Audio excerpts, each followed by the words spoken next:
Hey guys, and welcome to my channel. So I know this video is a little bit later than normal. I did say when I made my first speed build a couple weeks ago that I wanted to have these be weekly, and that's not changing. I've just had some health stuff come up in the last 2 weeks. I hurt my back somehow, and I've been to emerge twice, and it's just been kind of a mess, and I couldn't really sit or lay down, so it was uncomfortable to do any building. I did manage to do a little bit, but definitely not what I wanted to, which is why there was no videos last week and why it's taken till this weekend to get one out. But the good news is I have started working on another speed build, so I am a little bit ahead now, so there shouldn't be any more issues getting videos out as long as, my back cooperates. It is feeling a lot better now, which is good. And yeah, I'm not really sure what actually ended up happening and how I hurt it, but I am kind of clumsy, so I'm not surprised that I hurt my back. But yeah, it's just been a week or two now, I guess. It's been 2 weeks of dealing with this, and I'm just glad that I can finally relax properly and be able to lay down and watch some TV and stuff in the evenings, because I've really missed being able to just chill out like that.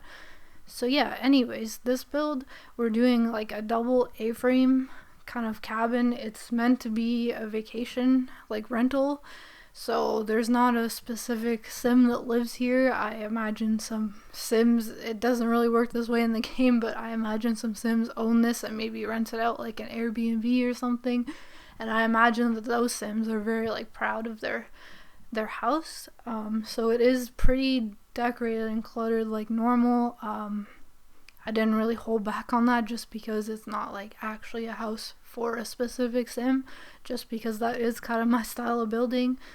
The other thing I did that's a little bit different with this build is, instead of normally what I would do when I'm building the shell and the floor plan of the build, is I do it ahead of time, not recording it, and then I take screenshots with the grid on so I can recreate the exterior of the build and just know exactly the dimensions and everything. It just makes it a smoother and faster process in the speed build. And this time I did not do that because A-frames are kind of a pain a little bit to build in this game, because it's a lot of roof and not really a lot of walls like you would have in a normal house. It's just, it's awkward, and I didn't want to have to do it twice, so I've left all kind of the rough cuts of making the shell for this build in the video. And right now we're just working on windows. I did have to make some adjustments on the windows because they weren't doing the triangle thing that I wanted, and I for some reason couldn't figure out why, and then I finally managed to fix it and it looks good now. The windows do clip a little bit on the second part into the interior, but it clips into the roof part, so you don't really notice it that much on the interior. I will say the one thing I dislike about these houses in The Sims though, the A-frames specifically, is in real life you'd have it all be open space. Where the roof is, it's kind of just inside the roof and it's not usable space, but in real life that would be usable and it would just look a little less awkward.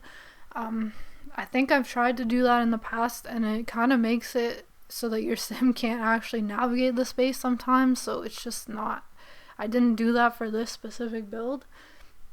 And there's still plenty of room inside the build. A lot of the rooms are quite large, which I found to be kind of difficult to decorate, because again, I feel the house was a very specific shape because it has to be to make the A-frame work, and it's very long and wide, just almost a big rectangle, and it was hard to break up into smaller rooms.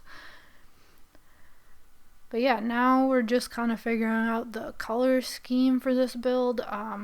I believe I end up choosing, the roofs from the werewolf pack, which I really like because I think they're pretty detailed and they look really worn, and they work well for this cabin vibe. I also think that I end up using the wallpapers from Horse Ranch for the exterior and most of the interior too, I believe.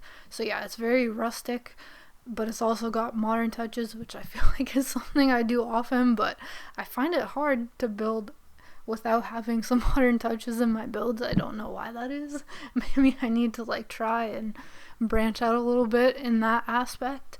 I definitely want to, especially with my speed builds, do some like really cozy cluttered builds that are maybe a little bit less modern looking. I think that would be kind of fun to do. I hope you can't hear my dog barking in the background right now. He's on edge because, you know, we live in an apartment. I had to turn like all the air, the AC and everything off to record so you guys don't hear like the fans in the background, and he can hear everything. So he barks at like every little sound, and I can't tell him off because he's blocked out of the room so he doesn't come in here and bark right into the microphone. So yeah, he's fine though.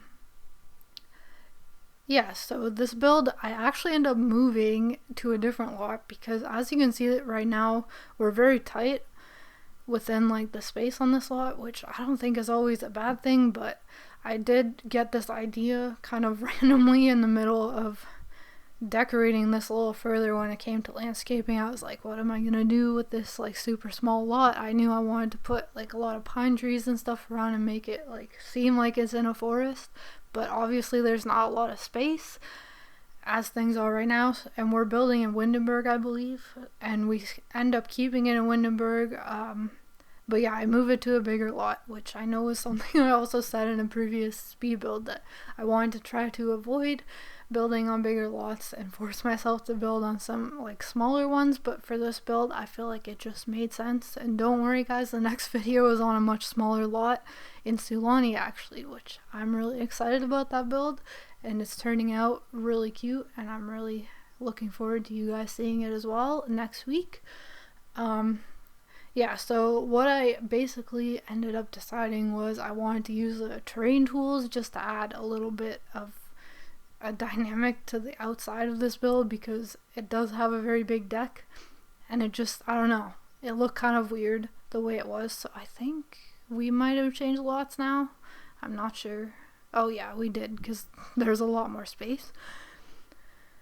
So yeah, I do this kind of often, I feel like, when I work with big lots, is like just using the terrain tools, because it's hard to fill them up otherwise. And like here you can see I kind of dug down in the front of the house because I wanted to put stilts, and because a lot of like cabins and stuff will have like decks that are on stilts, but it ended up looking really weird in the game, at least because there's so many stilts. And I feel like maybe at the back of the build it would have worked better where it's like higher up.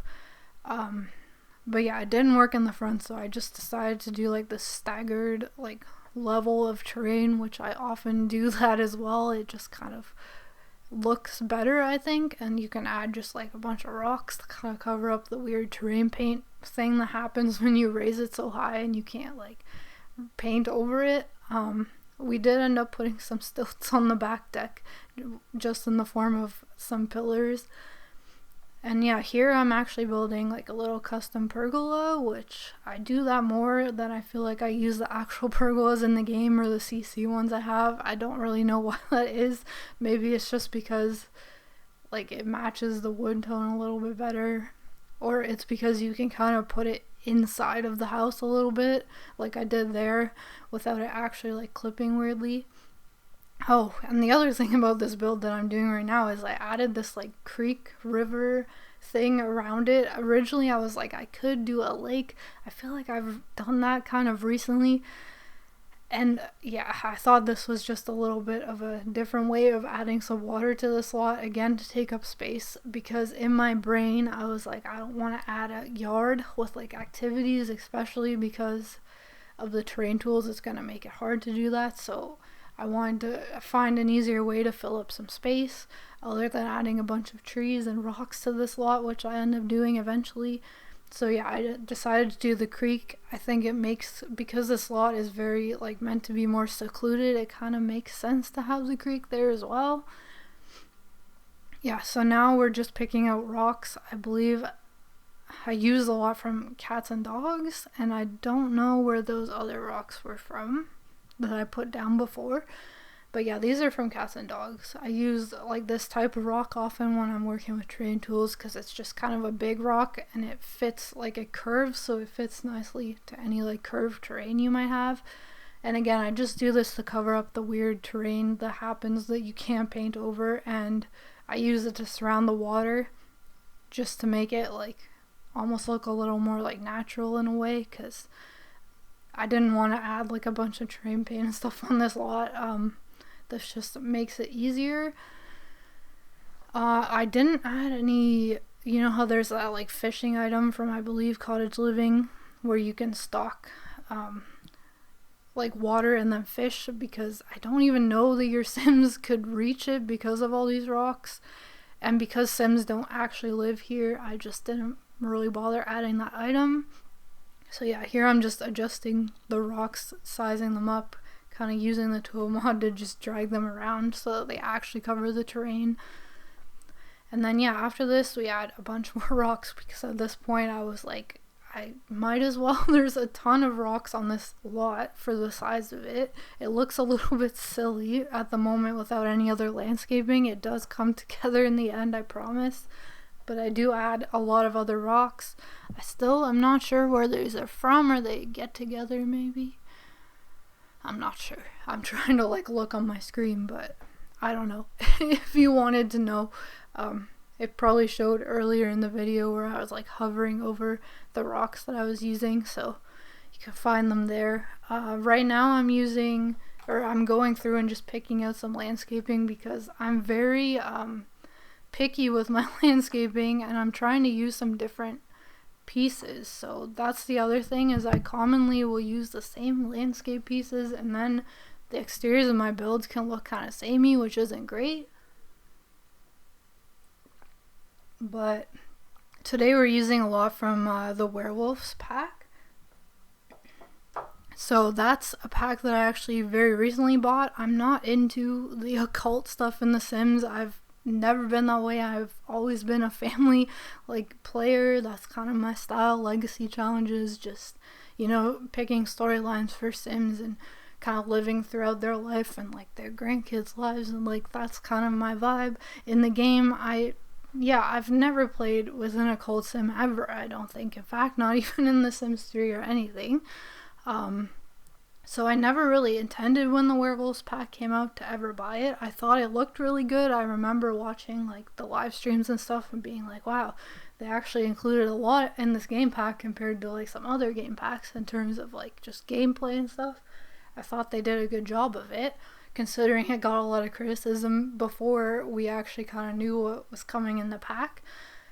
But I ended up getting it because of some of the build items and like the live edit and like debug items I think are useful for builds, especially builds like this that are a little more like woodsy, in the forest and stuff, which is something I enjoy, because that's kind of where I grew up, was like more in the middle of nowhere. It was a town, not in the middle of nowhere, but I've spent a lot of time in houses and cottages and stuff in the middle of nowhere. I think it's really pretty, so I like to recreate that in the game. So yeah, we're putting a ton of trees again, a lot from the Werewolves pack, which I really like these trees. I think they look different from the other pine trees we have in the game and cedar trees, so that's good. I like these dead trees as well. They definitely add something a little bit different to the general like landscaping of the build. You'll probably notice I also cut back a little bit on the overgrownness of this lot, because it was just a little bit too much. At one point I was like, okay, that's a little too busy for such a big lot. I think if it was smaller it would have worked better, but there's too much just blank like grass space in between the like layers of terrain that I just decided to take some of it away. So yeah, I think we're getting close now to actually like kind of starting to furnish the exterior. So while there's no yard, there's a lot of deck space on this build, and I use that to add activities outside, kind of generic activities, because again, this is meant to be like a rental lot. So yeah, we're adding like a little seating area under the pergola. It has like a swing as well, just kind of basic to come like hang out and be all comfy here. There's also a little table. There is no grill. You could add a grill here if you really feel like you need it. I do have like an outdoor kitchen on the upper deck. We have some lounge chairs. I actually added a pool, which is not something that I originally planned on adding, because it doesn't seem to really fit this lot, but I had this huge space here on the front deck. I had no idea how to fill it up because we already have a couch and a table. Like, there just wasn't going to be a way to fill it up in a way that felt like natural. So I added this really cool pool that doesn't have really blue water, which I feel like makes sense because I didn't want it to be this like very chlorinated looking like pool. That didn't fit the vibes for this build. So yeah, now we're on the upper deck. As you can see, we have some activities up here.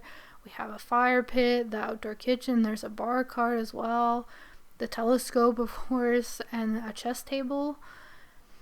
So yeah, I found the back part of this lot hard to fill up for some reason. I don't really know why. It's just like a lot of, like, the deck is almost too big. I could have probably shrunk it a little bit, but at this point I was just going with it. So we add some more seating down here and also some planter boxes. So I imagine because this is a rental, like, the people that stay here probably don't use the planter boxes as a garden, but the homeowners probably do, and maybe they let their guests use some of the like herbs and vegetables and stuff for their cooking. It's just like a bonus of staying here. So yeah, now we've moved on into the interior of the build. We're working on the entryway living room area. It's a big room. I had a hard time with this one. I was saying earlier, it's just very large.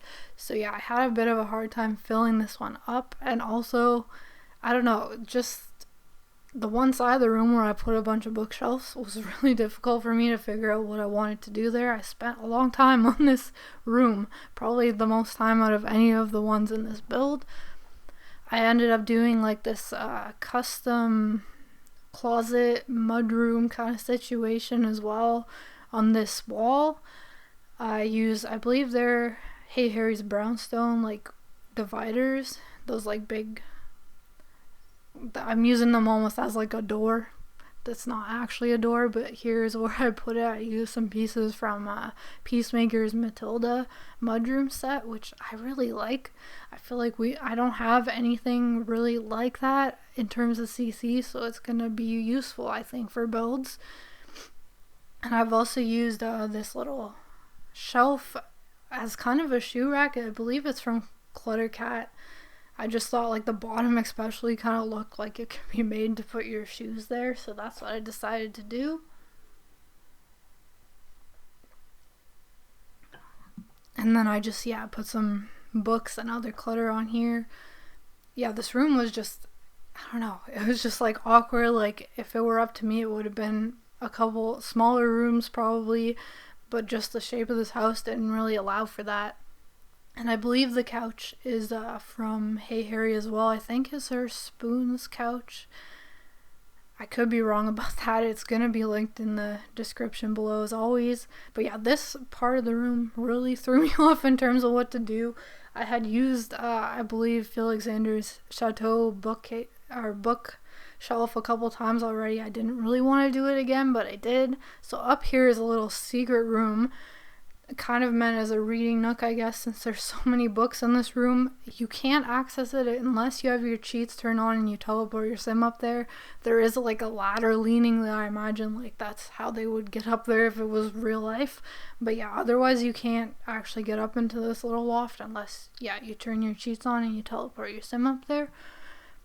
So now we're moving on into the office kind of pass through of the build that leads you into the kitchen. And onto part of the back deck.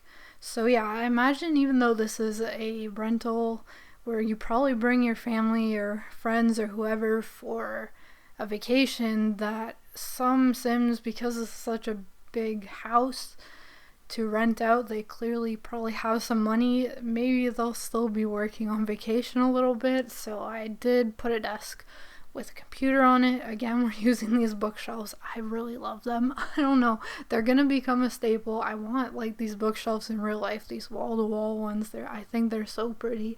So yeah, this is gonna become a staple in my builds for a while at least, I think. So I apologize in advance for that. I also managed to fit a piano in here. I don't know, I feel like I just needed another activity for your sims to do in this build, and just it added a little bit of a statement piece almost to this room. And again, it was just kind of a weird hallway that I didn't really know what to do with, so we added the piano in here instead of, you know, probably just another seating area or something, which we already have in this hallway office area. So yeah, we're moving on to, I believe, the kitchen and dining room now. This is another very large room that I struggled with some empty space in. I just ended up filling it with a bunch of rugs, like big rugs, because yeah, there was just a lot of empty space in kind of this corner that I'm working on here where I put this shelf down, because I also put a dining table, but just because of the width of this room, there was just awkward space that I didn't really, like, I couldn't add anything else to fill it up. So there's a lot of rugs in this room, but I think it just makes it look a little more cozy. So for the kitchen, we're using a combination. I know for sure the bottom, like, countertops or counters are from Hey Harry, her Octave set, and then I know the cabinets are from Pierre Sim. I'm just not sure if it's MCM or David's apartment. And the island is from Hey Harry as well, her brownstone collection. I really like it. It's pretty modern. We're moving on upstairs now. We have only a few rooms upstairs because there is a big loft, and this is the one and only bathroom in the build. There is no bathtub. I use the walk-in shower, so if you come here with toddlers or an infant or a pet that gets stinky, you know, well, I know for the toddler and infant, I believe you can bathe them in the sink. For a pet, I don't know what you would do in that situation. Maybe brush them a bunch till they're clean. Yeah, I couldn't fit a tub in here. It was kind of a tight bathroom. Yeah, and then actually, I kind of randomly decided this when I moved on to this hallway next to the bathroom. Originally, I was not planning on doing this. I was like, oh, I'll just put like a seating area here, but then I was like, well, if it's a vacation home, what if you come with your children? Like, if it's a family vacation, they need somewhere to sleep. If you have growing together, I believe they can just bring sleeping bags and sleep wherever probably, but I figured let's stick like a bunk bed with a taller bed and a child or teenager bed in this little loft space, kind of in between the bedroom and the bathroom. Yeah, it's just simple. It's got a couple toys for the kids. Super simple little bed setup. And then we're moving on to kind of the main bedroom, which is another big room. This house is just full of big rooms that were kind of a challenge to fill up, but I think I managed okay. You know, let me know what you think, if I managed okay or not in the comments. Yeah, this is a simple bedroom just for, you know, two Sims. It has kind of a custom headboard. I don't really know what else to say about this room. I like how it turned out. I used the new coastal set, like bed set from Hey Harry in here. And yeah, otherwise we're coming towards the end of the video. I'd like to thank you guys so much for watching. Don't forget to like, subscribe, and turn on notifications so you don't miss new uploads. You can also support my Patreon in the description down below, and find all the CC and trade files down there as well. And this build will be on the gallery at Lindsay Builds. See you guys next week.